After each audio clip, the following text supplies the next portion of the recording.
Welcome to chemistry planet. आज के इस वीडियो लेक्चर में हम डिस्कस करने वाले हैं पार्शियल मोलर प्रॉपर्टीज़। अब पार्शियल मोलर प्रॉपर्टीज़ को समझने से पहले हमको पता होना चाहिए कि प्रॉपर्टीज़ दो तरह की रहती है, इंटेंसिव प्रॉपर्टीज़ और एक्सटेंसिव प्रॉपर्टीज़। इंटेंसिव प्रॉपर्टीज़ का मतलब रहता है वो प्रॉपर्टीज़ जो अमाउंट ऑफ सब्सटेंस या मास या नंबर ऑफ मोल्स पे डिपेंड नहीं करती, independent of amount of substance. और दूसरी जो प्रॉपर्टीज़ रहती हैं वो रहती हैं एक्सटेंसिव प्रॉपर्टीज़, इन ऐसी प्रॉपर्टीज़ जो अमाउंट ऑफ सब्सटेंस पे डिपेंड करती हैं। फॉर एग्जांपल थर्मोडायनेमिक प्रॉपर्टीज़ जो हैं या थर्मोडायनेमिक फंक्शंस जो हैं, for example Gibbs free energy, Helmholtz free energy, या फिर एंथैल्पी है, इंटरनल एनर्जी जिसे हम ई से या यू से दिखाते, इसी तरह से एंट्रोपी जो है, दीज आर एक्सटेंसिव प्रॉपर्टी, यानी इनके जो वैल्यूज़ हैं वो डिपेंड करते हैं अमाउंट ऑफ सब्सटेंस पे, या मैं बोल सकता हूँ ये मास पे डिपेंड करते हैं, ये नंबर ऑफ मोल्स पे डिपेंड करते हैं। अब इन प्रॉपर्टीज़ को अगर हम दो अलग अलग सिस्टम्स में, थर्मोडायनेमिक सिस्टम्स में डिस्कस करेंगे तो इनके वैल्यूज़ भी हमें कुछ अलग तरह से मिलेंगे। फॉर एग्जांपल मैं दो थर्मोडायनेमिक सिस्टम्स लेता हूँ, एक है क्लोज थर्मोडायनेमिक सिस्टम, दूसरा है ओपन थर्मोडायनेमिक सिस्टम। अब इस ओपन थर्मोडायनेमिक सिस्टम और क्लोज थर्मोडायनेमिक सिस्टम में अगर हम कोई प्रॉपर्टी डिस्कस कर रहे हैं या मैं बोलूँगा स्टडी कर रहे हैं, फॉर एग्जांपल हम स्टडी कर रहे हैं गिब्स फ्री एनर्जी, तो यहाँ पे क्लोज सिस्टम में आप अमाउंट ऑफ सब्सटेंस चेंज नहीं कर सकते। तो यहाँ पे जो गिब्स फ्री एनर्जी है वो वेरी होगी विद आइदर टेम्परेचर और प्रेशर, या दोनों से वेरी होगी, लेकिन अमाउंट ऑफ सब्सटेंस को यहाँ पे डिपेंड नहीं करेगी। क्यों? क्योंकि हम अमाउंट ऑफ सब्सटेंस यहाँ पे चेंज नहीं कर सकते, तो Gibbs free energy amount of substance से चेंज नहीं होगी। तो इसका मतलब ये जो थर्मोडायनेमिक प्रॉपर्टी है क्लोज सिस्टम में, ये सिर्फ वेरी होगी विद टेम्परेचर एंड प्रेशर, और टेम्परेचर और प्रेशर जो है ये इंटेंसिव प्रॉपर्टीज़ हैं। इंटेंसिव प्रॉपर्टी मतलब ये अमाउंट ऑफ सब्सटेंस पे डिपेंड नहीं करती। फॉर एग्जांपल अगर आप ये एक ब्लॉक लेंगे, इसमें मान लीजिए टेम्परेचर है 25 डिग्री सेल्सियस इस कंटेनर का, और इसका जो प्रेशर है वो है 2 एटमॉस्फेयर। अगर आप इसको हाफ कर देंगे तो इस हाफ में भी वही टेम्परेचर रहेगा, इस हाफ में भी वही टेम्परेचर रहेगा, यानी टेम्परेचर सेम ही रहेगा 25 डिग्री सेल्सियस, क्योंकि आधा करने से टेम्परेचर चेंज नहीं होगा या आधा नहीं होगा। इसी तरह से अगर आप इसका प्रेशर लेंगे, जो प्रेशर यहाँ पे था पहले सपोज 2 एटमॉस्फेयर, वही प्रेशर यहाँ पे भी रहेगा। तो these are non additive properties, या मैं बोल सकता हूँ इंटेंसिव प्रॉपर्टीज़, ये अमाउंट ऑफ सब्सटेंस पे डिपेंड नहीं करती। अब इसके बदले में अगर हम सिस्टम लेंगे ओपन सिस्टम, ओपन सिस्टम में यही गिब्स फ्री एनर्जी हम चेक कर रहे हैं या मेजर कर रहे हैं, तो यहाँ पे डिपेंड करेगा ये एक तो टेम्परेचर पे, प्रेशर पे, दूसरा अमाउंट ऑफ सब्सटेंस पे। क्योंकि ये ओपन सिस्टम है, यहाँ पे हम अमाउंट ऑफ सब्सटेंस कम ज़्यादा कर सकते हैं, यानी चेंज कर सकते हैं, यहाँ पे फिक्स अमाउंट ऑफ सब्सटेंस नहीं रहेगा। तो यहाँ पे जो प्रॉपर्टी है ओपन सिस्टम में, thermodynamic property, that varies with temperature, pressure and number of moles of substance.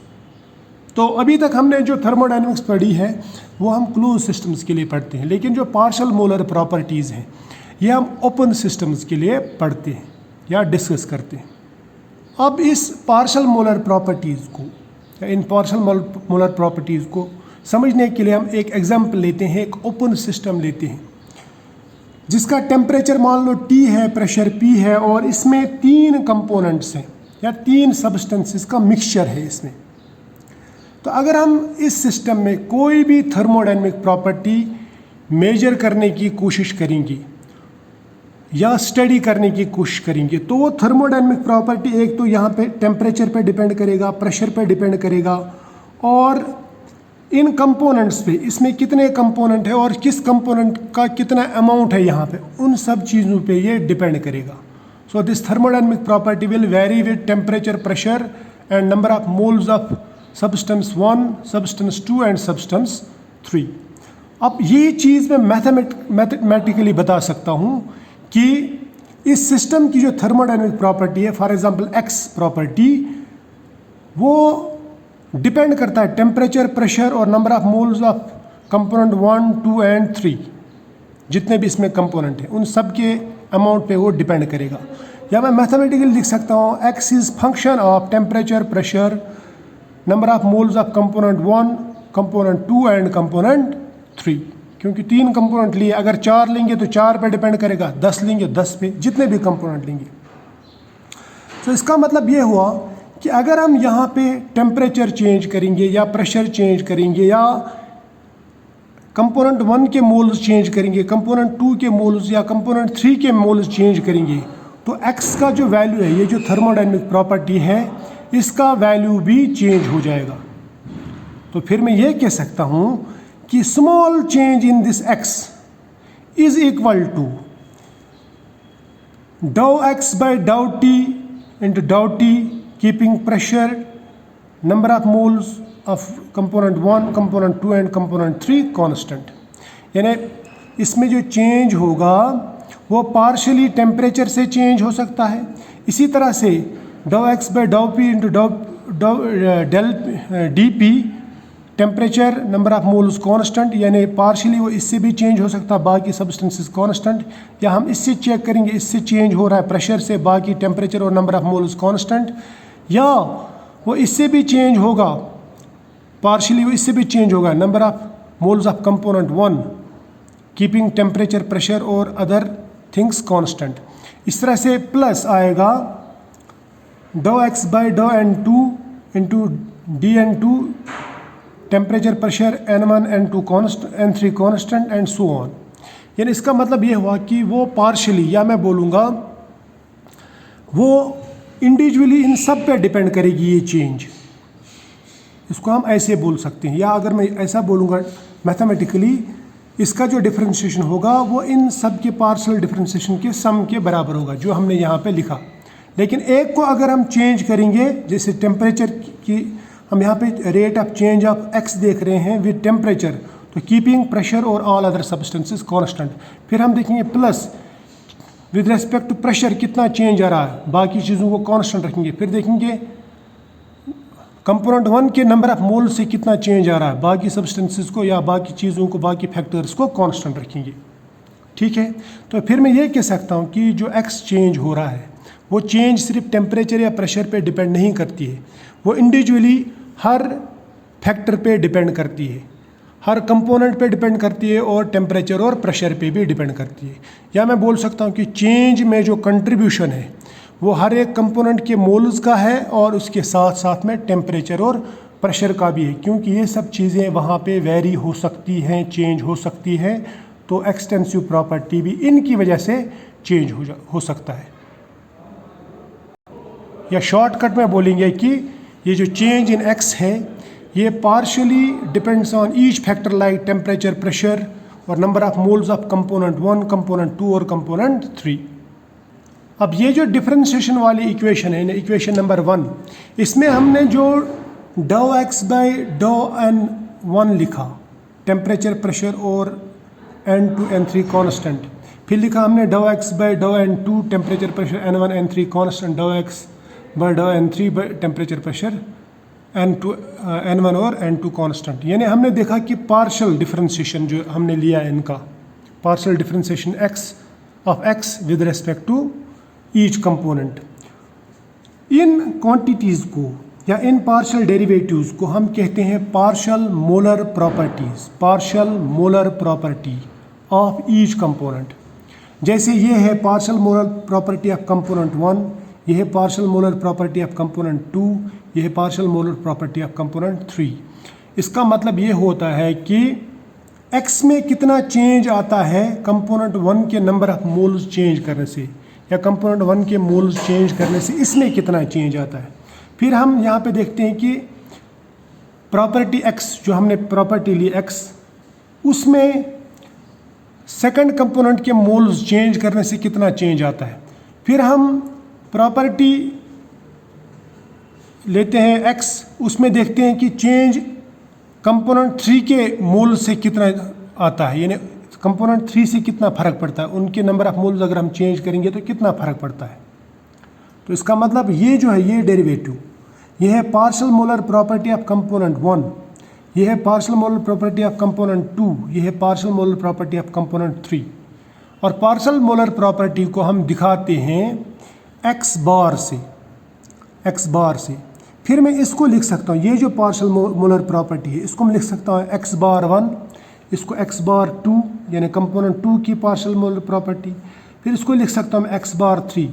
या मैं ऐसा बोल सकता हूँ कि change in x with change in number of moles of component 1 keeping all other things constant, वो बराबर आएगा x बार 1। इस तरह से change in x with number of moles of component 2 keeping temperature pressure and other components constant, उसे हम कहेंगे x बार 2। फिर इसको हम कहेंगे x बार 3। इस तरह से अगर ith कंपोनेंट होगा तो उसमें हम कहेंगे कि ये x बार i है, यानी पार्शियल मोलर प्रॉपर्टी। अब अगर मुझे बताना हो कि पार्शियल मोलर प्रॉपर्टी है क्या, तो मैं शॉर्टकट में ये बोल सकता हूँ कि पार्शियल मोलर प्रॉपर्टी किसी कंपोनेंट की वो प्रॉपर्टी है, या मैं ऐसा बोल सकता हूँ कि किसी कंपोनेंट की पार्शियल मोलरिटी का मतलब ये होता है कि उस कंपोनेंट की नंबर ऑफ मोल्स चेंज करने से एक एक्सटेंसिव प्रॉपर्टी या एक प्रॉपर्टी में या थर्मोडायनेमिक प्रॉपर्टी में कितनी चेंज आती है अगर मैं बाकी चीज़ों को कांस्टेंट रख सकता हूँ तो। यानी मान लीजिए कंपोनेंट 1 है, एक कंपोनेंट है 1, इस कंपोनेंट 1 के नंबर ऑफ मोल्स चेंज करने से एक्सटेंसिव प्रॉपर्टी या एक थर्मोडायनेमिक प्रॉपर्टी में कितना चेंज आता है जब बाकी सभी चीज़ें कांस्टेंट रहेंगी, फिक्स रहेंगी, जैसे टेम्परेचर फिक्स, प्रेशर फिक्स और बाकी सब मोल्स फिक्स। सिर्फ एक चीज़ चेंज हो रही, दैट इज़ फर्स्ट कंपोनेंट, यानी कंपोनेंट 1, उसके मोल्स जब मैं चेंज कर रहा हूँ तो तब कितना चेंज आ रहा है एक प्रॉपर्टी में, उसको हम कहते हैं partial molar property of component 1 या ऑफ दैट कंपोनेंट। अब अगर इसको अच्छी तरह से डिफाइन करना हो, यानी इसकी डेफिनेशन लिखनी हो, तो डेफिनेशन कैसे लिखेंगे हम? डेफिनेशन में हम कहेंगे कि partial molar property of any component is defined as the change in extensive property of a mixture when 1 mole of pure component of the pure component, यानी जिस कंपोनेंट का हम निकाल रहे हैं extensive partial molar property, when 1 mole of the pure component is added to such a large system that there is no appreciable change in composition of the system keeping temperature and pressure constant। यानी 1 मोल add करने से partial molar property में extensive property में कितना change आता है, 1 मोल add करने से कितना चेंज आता है किसी प्रॉपर्टी में, तो वो कहलाता है partial molar property of that component जो हमने चेंज किया। अब जो इक्वेशन 1 हमने लिखी थी वो उसमें हमने लिखा था डिफरेंशिएशन ऑफ x, वो बराबर लिखा था हमने डाउ x बाई डाउ T into D T at constant pressure and number of moles, फिर डाउ x by dow P temperature और नंबर ऑफ मोल्स कांस्टेंट रखा था। उसके बाद में लिखा था हमने डाउ x बाई डाउ n1। अब हमने ऊपर देखा कि डाउ x बाई डाउ n1 keeping temperature pressure and other moles constant, वो बराबर रहता है x बार 1 मतलब partial molar property of component 1 into वहाँ पे dn1 बचा था, वो dn1 लिखा हमने। फिर कंपोनेंट 2 की जो पार्शियल मोलर प्रॉपर्टी है उसके बदले में लिखा हमने x2, है ना, इंटू dn2 जो वहाँ पे बचा था dn2, प्लस लिखा x बार 3 इंटू dn3, तो इसके बराबर आएगा, वो इक्वेशन 2 कहलाएगी। अब अगर इसमें भी मैं टेम्परेचर और प्रेशर कांस्टेंट रख देता हूँ तो क्या होगा, चेंज इन टेम्परेचर 0 के बराबर होगा और चेंज इन प्रेशर भी 0 के बराबर होगा। तो इसका मतलब ये भी 0 और ये भी 0,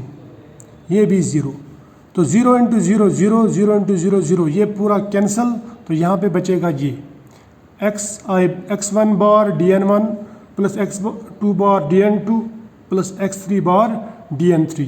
तो इसका मतलब dx जो है या डिफरेंशिएशन ऑफ x जो है वो बन जाएगा बराबर x1 bar dn1 plus x2 bar dn2 plus x3 bar dn3 and so on, जितने भी कंपोनेंट्स होंगे। क्लियर? यानी यहाँ पे जो पार्शियल मोलर प्रॉपर्टी है वो, या कोई भी एक्सटेंसिव प्रॉपर्टी जो है वो इन पार्शियल मोलर प्रॉपर्टीज़ पे डिपेंड करेगा और इन नंबर ऑफ मोल्स पे डिपेंड करेगा, कंपोनेंट्स के नंबर ऑफ मोल्स कितने हैं। अब कोई कंपोनेंट है, सपोज ith कंपोनेंट, उसकी कोई भी पार्शियल मोलर क्वांटिटी हमें लिखनी हो, फॉर एग्जांपल इंटरनल एनर्जी, तो हम इंटरनल एनर्जी के ऊपर बार दिखाते हैं, तो बार का मतलब रहता है पार्शियल मोलर प्रॉपर्टी।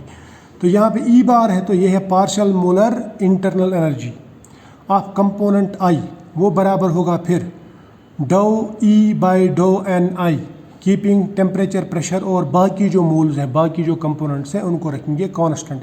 इस तरह से एंट्रोपी का भी लिख सकते हैं, डो S by dough n i, temperature pressure number of moles constant. इस तरह से मोलर पार्शियल मोलर एंथैल्पी जो है ऑफ कंपोनेंट आई, वो बराबर होगा डो H by dough n i, temperature pressure और अदर मोल्स कांस्टेंट। इस तरह से पार्शियल मोलर वॉल्यूम भी लिख सकते हैं, डो V by dough n i, temperature pressure और बाकी मोल्स कांस्टेंट। ये जो पार्शियल मोलर प्रॉपर्टीज़ है ना, ये सिर्फ ith कंपोनेंट की बोल रहा हूँ मैं यहाँ पे। इस तरह से हम कंपोनेंट 1 की भी लिख सकते, कंपोनेंट 2 की भी लिख सकते हैं एंड सो ऑन। तो आई होप ये आपको समझ में आया होगा कि पार्शियल मोलर प्रॉपर्टीज़ होती क्या है। अगर समझ में नहीं आया तो मुझे कमेंट्स में ज़रूर बताना और फिर मैं इसको रिपीट भी कर सकता हूँ, तो प्लीज़ ज़रूर बताना लेकिन है। तो मिलते हैं नेक्स्ट लेक्चर में, तब तक के लिए बाय।